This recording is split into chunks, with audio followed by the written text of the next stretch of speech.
ये तिरंगा सिर्फ एक झंडा नहीं है, ये हमारी पहचान है, हमारी आज़ादी की सांस है। पर क्या तुमने कभी सोचा, वो आज़ादी आई कैसे? कितने टूटे थे घर, कितने बिछुड़े थे अपने, और कितनों ने हंसते हंसते फांसी का फंदा चूम लिया था ताकि हम आज चैन से जी सकें। 15 अगस्त सिर्फ छुट्टी नहीं है, ये वो दिन है जब हर भारतीय का दिल आज़ादी की कीमत को महसूस करता है। लेकिन सवाल ये है, क्या हम उस कुर्बानी के लायक जी रहे हैं? 15 अगस्त सिर्फ एक तारीख नहीं, ये उस संघर्ष की पहचान है जिसकी नींव खून, पसीना और बलिदान से रखी गई थी। भारत की आज़ादी की कहानी कोई एक रात में लिखी गई कहानी नहीं थी। ये कहानी शुरू होती है सदियों पहले, जब एक गौरवशाली सभ्यता, जो दुनिया की सबसे प्राचीन संस्कृतियों में से एक थी, पर परायों ने शासन करना शुरू किया। ब्रिटिश शासन से पहले भारत एक समृद्ध राष्ट्र था। यहाँ की भूमि सोने की चिड़िया कहलाती थी। यहाँ के ज्ञान, विज्ञान, योग, संस्कृति और व्यापार की गूंज दूर देशों तक पहुँचती थी। लेकिन फिर शुरू हुआ गुलामी का वो अध्याय जिसने भारत की आत्मा को जकड़ लिया। ईस्ट इंडिया कंपनी के व्यापारियों के रूप में आए अंग्रेज धीरे धीरे हमारे देश पर कब्जा जमाते गए।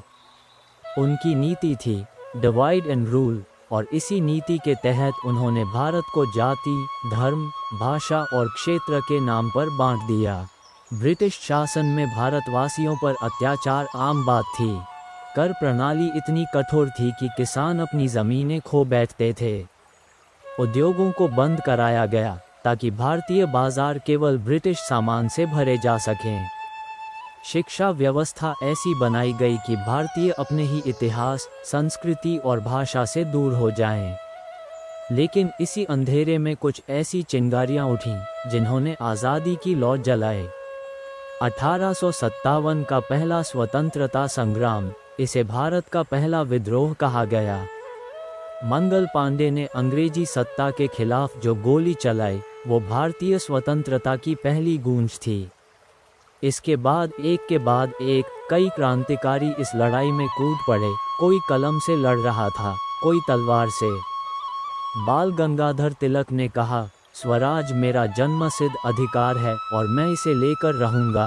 भगत सिंह, चंद्रशेखर आज़ाद, सुखदेव, राजगुरु जैसे नौजवानों ने अपने प्राणों की आहुति दी ताकि भारत की आने वाली पीढ़ियां आज़ाद हवा में सांस ले सकें। लेकिन लड़ाई सिर्फ क्रांति की नहीं थी, ये विचारों की भी थी। महात्मा गांधी ने सत्याग्रह और अहिंसा के मार्ग से आज़ादी की लड़ाई को एक नई दिशा दी। उन्होंने दांडी मार्च किया, अंग्रेजों के बनाए कानूनों का विरोध किया और पूरे देश को एक सूत्र में पिरो दिया। उन्होंने भारतवासियों को सिखाया कि बिना हथियार के भी लड़ाई जीती जा सकती है। उनके नेतृत्व में लाखों लोग जेल गए, मार खाए, लेकिन पीछे नहीं हटे। आज़ादी की इस यात्रा में कई आंदोलन हुए, असहयोग आंदोलन, सविनय अवज्ञा आंदोलन, भारत छोड़ो आंदोलन। हर बार देशवासियों ने एकजुट होकर आवाज़ उठाई और हर बार ब्रिटिश सत्ता हिल गई। ब्रिटिश सरकार जान गई थी कि अब भारत को गुलाम बनाकर रखना मुश्किल ही नहीं, नामुमकिन है। 1942 में भारत छोड़ो आंदोलन के बाद देश भर में बगावत की आग लग चुकी थी। द्वितीय विश्व युद्ध के चलते ब्रिटेन की हालत कमज़ोर हो चुकी थी। उधर नेताजी सुभाष चंद्र बोस ने आज़ाद हिंद फौज बनाकर विदेशी ज़मीन से अंग्रेज़ों पर दबाव बनाना शुरू कर दिया था। एक तरफ गांधी की अहिंसा, दूसरी तरफ नेताजी की क्रांति और तीसरी तरफ आम जनता का संकल्प, ये तीनों मिलकर अंग्रेजी हुकूमत की नींव को हिला चुके थे। और फिर आई वो ऐतिहासिक सुबह 15 अगस्त 1947 की। रात 12 बजे जब पूरा भारत सो रहा था, तब पंडित जवाहरलाल नेहरू ने संसद भवन में खड़े होकर ट्रिस्ट विद डेस्टिनी भाषण दिया। भारत आज़ाद हुआ, लेकिन आज़ादी एक बड़ी कीमत के साथ आई, देश का विभाजन। लाखों लोगों ने अपने घर खोए, जानें गंवाईं, परिवार बिछुड़ गए। पाकिस्तान बना और भारत बंटा, लेकिन भारत के लोगों ने हार नहीं मानी। आज़ादी के बाद देश को फिर से खड़ा करना, संविधान बनाना लोकतंत्र की नींव रखना, ये सब एक नई चुनौती थी। डॉक्टर भीमराव अंबेडकर के नेतृत्व में भारतीय संविधान लिखा गया, जो आज भी दुनिया के सबसे बड़े लोकतंत्र की रीढ़ है। तो आज जब हम 15 अगस्त मनाते हैं, तो ये सिर्फ तिरंगा लहराना नहीं होता, ये उन लाखों वीरों को श्रद्धांजलि देने का दिन होता है, जिन्होंने अपना सब कुछ खोकर हमें आज़ाद किया। ये दिन हमें याद दिलाता है कि आज़ादी कोई तोहफा नहीं, ये संघर्षों से अर्जित की गई विरासत है। और इसलिए हमें सिर्फ 15 अगस्त को झंडा नहीं लहराना चाहिए, बल्कि हर दिन अपने कर्म, अपने व्यवहार और अपने विचारों से उस आज़ादी का सम्मान करना चाहिए। 15 अगस्त 1947 को भारत ने तो आज़ादी पाली, लेकिन असली परीक्षा तब शुरू हुई जब देश को चलाना पड़ा। एक ऐसा राष्ट्र जिसे सैकड़ों सालों की गुलामी ने अंदर से तोड़ दिया था, जिसे विभाजन की आग में झोंक दिया गया था, जहां करोड़ों लोग गरीबी, अशिक्षा और बेरोजगारी से जूझ रहे थे, उस भारत को फिर से खड़ा करना आसान नहीं था। लेकिन यही वो क्षण था जहां भारत ने दिखाया कि अगर संकल्प हो तो कोई भी जख्म भर सकता है। संविधान निर्माण से लेकर राज्यों के पुनर्गठन तक हर कदम पर देश ने एकजुट होकर फैसले लिए। पंडित नेहरू, सरदार पटेल, डॉक्टर अंबेडकर जैसे महान नेताओं की सोच और नेतृत्व में भारत ने लोकतंत्र, धर्मनिरपेक्षता और सामाजिक न्याय को अपनी आत्मा बना लिया। अंग्रेजों के बनाए गए कानूनों को हटाकर एक नया भारत गढ़ा गया। शिक्षा व्यवस्था को सुधारा गया, IITs, IIMs जैसे संस्थान बने, हर नागरिक को समान अधिकार मिले।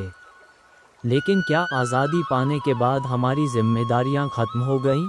नहीं, दरअसल असली जिम्मेदारी तो अब शुरू होती है, क्योंकि आज़ादी सिर्फ झंडा लहराने या राष्ट्रगान गाने तक सीमित नहीं है। आज़ादी का मतलब है हर व्यक्ति को बराबरी का हक मिले, कोई भूखा न सोए, कोई डर में न जिए, हर बच्चा स्कूल जाए, हर औरत सुरक्षित महसूस करे, हर नौजवान को अपने सपने पूरे करने का मौका मिले। आज़ादी का मतलब है सिर्फ अपने लिए नहीं, पूरे समाज के लिए सोचना। आज का भारत एक युवा राष्ट्र है। हमारी 60% से ज़्यादा आबादी 35 साल से कम उम्र की है। ये युवा शक्ति अगर सही दिशा में लगे तो भारत को फिर से सोने की चिड़िया बनने से कोई नहीं रोक सकता। लेकिन इसके लिए ज़रूरी है कि हम अपनी जिम्मेदारी समझें। सोशल मीडिया पर पोस्ट डालना ही देशभक्ति नहीं है। देशभक्ति है ईमानदारी से अपना काम करना, पर्यावरण की रक्षा करना, जाति धर्म के नाम पर लड़ाई नहीं करना, हर नागरिक को बराबरी से देखना। आज भी हमारे देश में कई समस्याएं हैं, भ्रष्टाचार, बेरोजगारी, भेदभाव, प्रदूषण।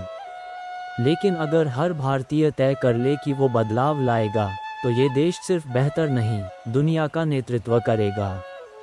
हमें अपने इतिहास से सीखना होगा। भगत सिंह ने कहा था, क्रांति की तलवार विचारों की शान से तेज होती है। आज़ादी को सिर्फ किताबों में मत पढ़ो, उसे अपने जीवन में उतारो। अपने हक के लिए आवाज़ उठाओ, लेकिन दूसरों के हक का भी उतना ही सम्मान करो। भारत की आज़ादी का मतलब केवल अंग्रेज़ों से मुक्ति नहीं था, बल्कि उस मानसिकता से मुक्ति है जो हमें बांटती है, जो हमें कमज़ोर बनाती है। जब तक हमारे देश में कोई गरीब है, कोई अनपढ़ है, कोई दबा कुचला है, तब तक लड़ाई जारी है।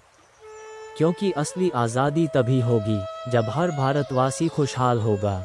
इसलिए 15 अगस्त को हम सिर्फ उत्सव न बनाएं, इसे आत्मनिरीक्षण का दिन बनाएं। क्या हम अपने देश के लिए कुछ कर रहे हैं? क्या हम अपने बच्चों को एक बेहतर भारत दे पाएंगे? जब अगली बार तिरंगा लहराओ तो खुद से पूछो, क्या मैं उस आज़ादी के काबिल हूँ जिसके लिए लाखों लोग शहीद हुए थे? अगर हाँ, तो उठो, जागो और तब तक मत रुको जब तक भारत हर मायने में आज़ाद न हो जाए। यही 15 अगस्त का असली मतलब है।